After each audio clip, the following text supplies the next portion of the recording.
I guess you could say that I grew up in art. My grandfather was a portrait painter on Miami Beach. He had a shop there, and I grew up in his shop and his studio.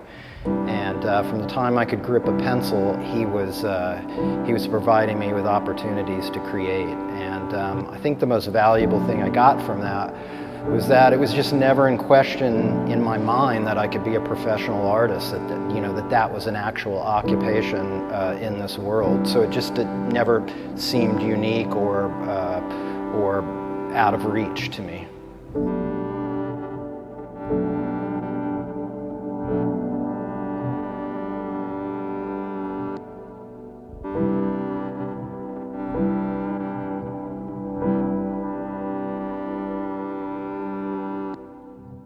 I created this series because I'm fascinated with what makes us tick, that we're all fragmented and complicated, and that our lives and our minds are moving at 100 miles an hour like images on a movie screen. It's like we're in perpetual motion.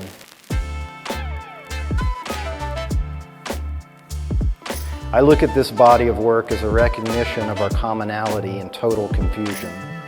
It's a celebration of the imperfect that allows us to embrace our insecurities without judgment, with the idea that, yeah, we're all fucked up, but we're in this together doing the best we can.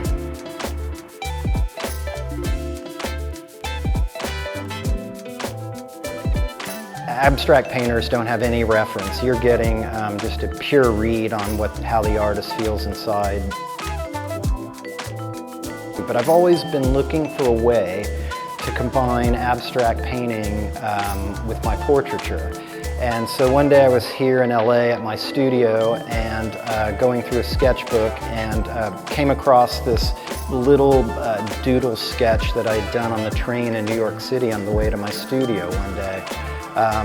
And it was just a little quick thing of how I was feeling that day. And when I saw that, it all just clicked.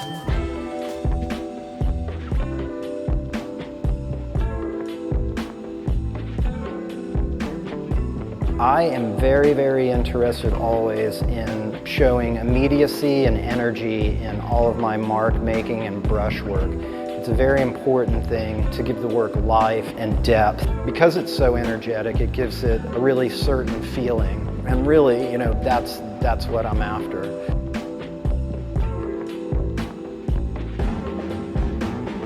As you can see, I work primarily in portraiture, but I'm more interested in what the subject looks like underneath.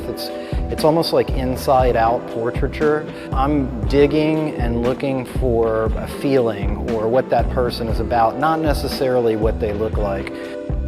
Because I think it's really kind of just easy to paint a portrait that looks like somebody. You have a really clear roadmap of where their eye is, and it has to be in a certain position in relation to the other eye and the nose to look like them. I try not to use that. I also think that all of my work is essentially collage. I'm bringing different ideas together and different pieces and parts to make one composition. So for instance, in most of my portraits, the reference that I use to get me started, I'll never use two eyes from the same subject or a nose or a mouth. They're all from different subjects. And that helps me really bring together a new way of looking at portraiture. That's something that I'm constantly striving for. I want to bring about new ways of looking and exploring portraiture and the human face.